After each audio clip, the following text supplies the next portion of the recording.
Hola y bienvenidos.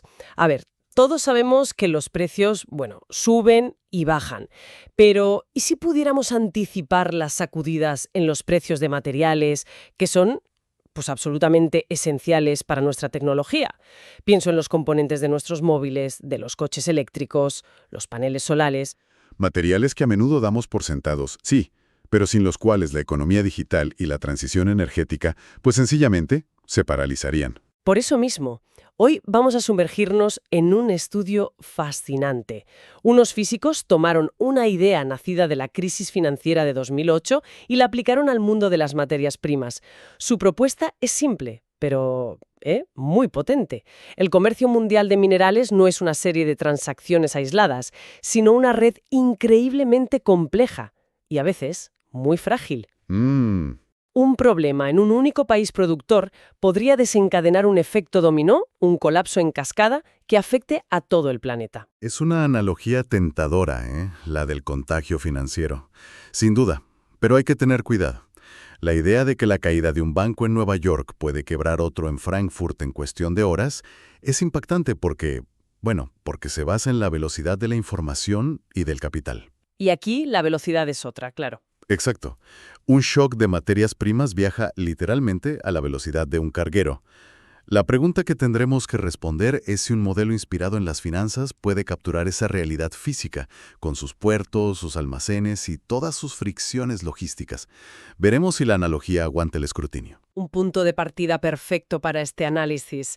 Nuestra misión es precisamente esa, explorar el método que estos investigadores crearon para medir lo que llaman riesgo comercial sistémico.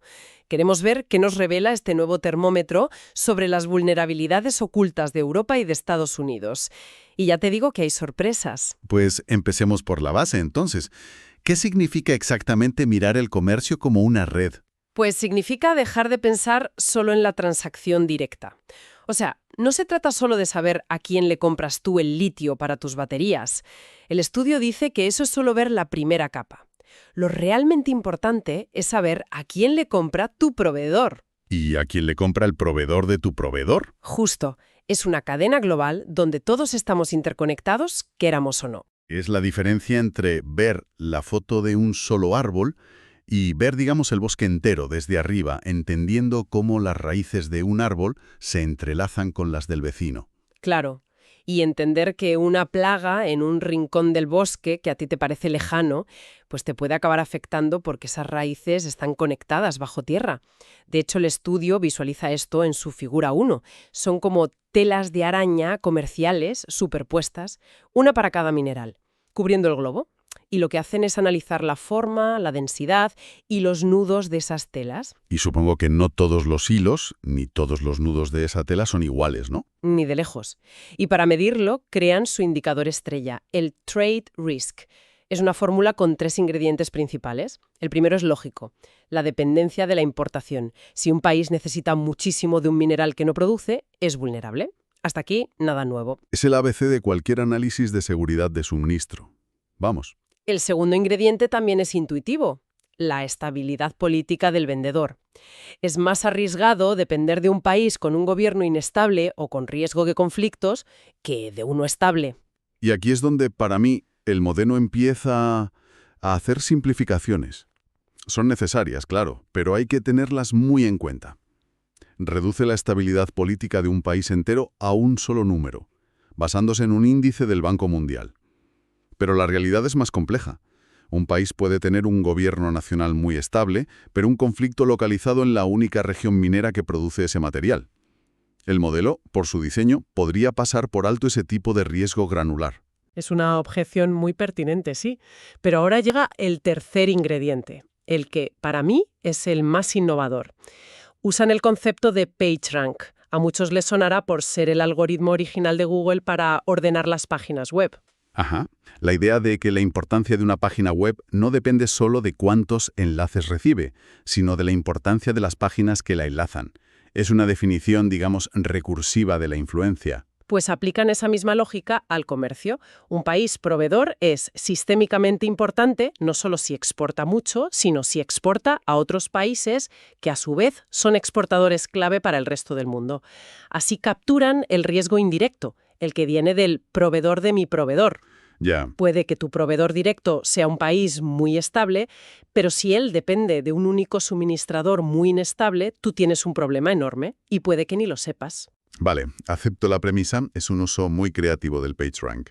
Pero volvamos a mi duda inicial. El modelo asume que el riesgo se propaga por la red de forma fluida como la relevancia en Internet. ¿No es ese su talón de Aquiles? Un shock financiero se mueve a la velocidad de la luz, pero un cargamento de mineral no. ¿Cómo tiene en cuenta el modelo un bloqueo en el canal de Suez que dura 3 semanas o una huelga en un puerto chileno? Esa es la gran pregunta. Y tienes razón, el estudio no modela explícitamente la velocidad del shock ni esas fricciones físicas. Lo que sus autores argumentan es que aunque no capturen el tiempo de propagación, su modelo sí que predice la probabilidad de que un shock ocurra y la magnitud final de su impacto en los precios. O sea, es un predictor de vulnerabilidad, no un simulador logístico. Y los resultados parecen darles la razón, sobre todo en Europa. De acuerdo, es una distinción importante. El modelo no te dice cuándo llegará el golpe, sino qué tan fuerte será cuando llegue. Veamos esos resultados. Pues vamos a ello. Lo primero que demuestran a nivel global es que esto no es una casualidad. La escasez de un recurso se correlaciona con la fragilidad de su red comercial. Para asegurarse, desordenaron los datos de forma aleatoria y la correlación desapareció. Es un efecto de red genuino. Lo cual ya es un hallazgo importante en sí mismo. Confirma que la estructura de la red, y no solo la cantidad de mineral que se mueve, importa. Y mucho. Pero ahora viene el gran titular. La comparación regional. Resulta que su indicador, el Trade Risk, predice con una fuerza, sorprendente, la volatilidad real de los precios de los minerales. Y aquí está la clave. La correlación es altísima para la Unión Europea, con un coeficiente de 0,71. 0,71, que es una barbaridad para un modelo social. Es una barbaridad.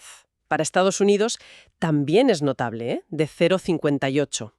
En resumen, el modelo funciona y por alguna razón funciona mejor para predecir las sacudidas de precios en Europa. Y esa diferencia entre el 0,71 y el 0,58 es para mí lo más interesante del estudio. La pregunta del millón es ¿por qué?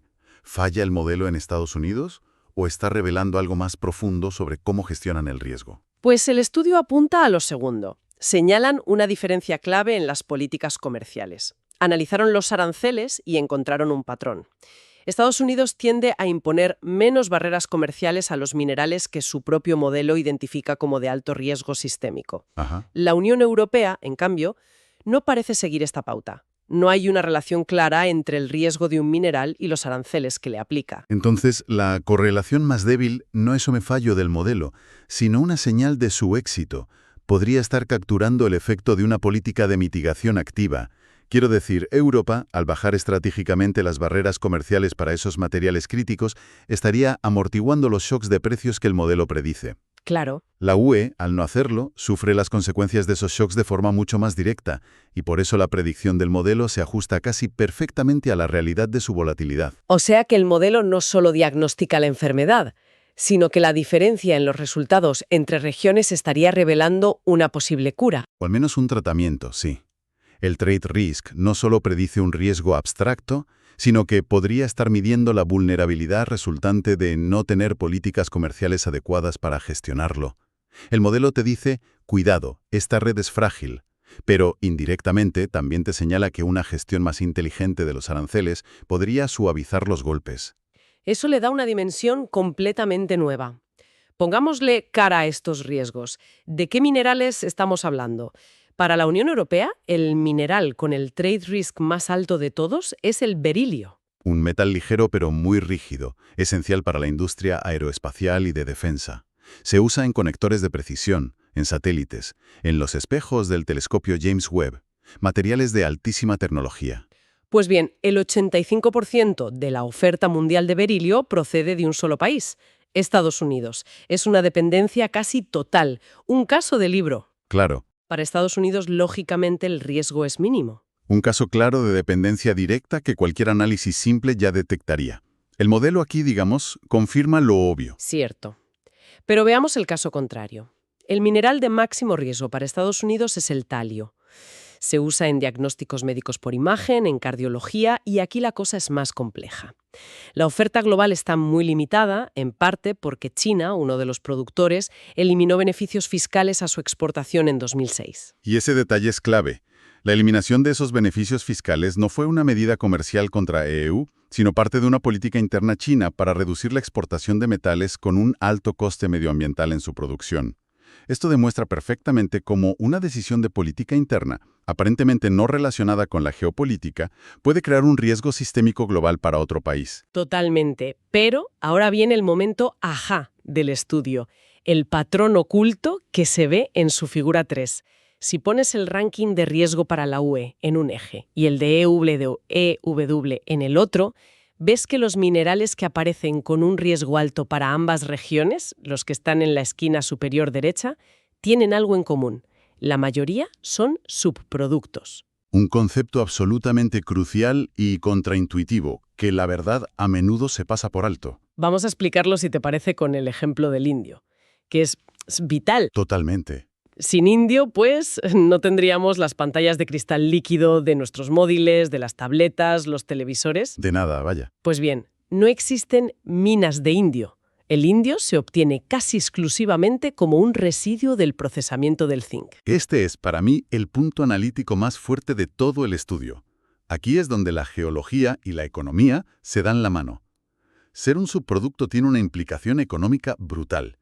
Significa que la oferta de indio en el mundo no depende de cuántas pantallas se quieran fabricar, sino de cuánto zinc necesite la industria para galvanizar acero para coches o construcción. O sea que la disponibilidad del material para la pantalla de mi móvil depende de cuántos guardarraíles se instalan en las carreteras. Es que es una conexión que nunca habría imaginado. La consecuencia directa es que la oferta es lo que los economistas llaman inelástica, es rígida. Aunque el precio del indio se dispare porque hay una demanda brutal de nuevos televisores, si la demanda de zinc no aumenta, simplemente no habrá más indio disponible. Su producción no responde a las señales de precios de su propio mercado, sino a las del mercado de su metal padre. Y esto crea una volatilidad intrínseca que ninguna política comercial puede eliminar del todo. El galio, que es subproducto del aluminio, o el germanio o el zinc, son otros ejemplos que aparecen con alto riesgo para ambas regiones. Entendido. Es como si la producción de pan dependiera no de cuánta gente quiere comer pan, sino de cuántos molinos de viento se construyan para generar energía. Dos mercados aparentemente desconectados, pero uno es rehén del otro. Fascinante y aterrador a la vez. Sin duda. Pone de manifiesto que nuestras tecnologías más avanzadas dependen de las dinámicas de mercados de metales mucho más tradicionales y, voluminosos. Ok, creo que es un buen momento para recapitular.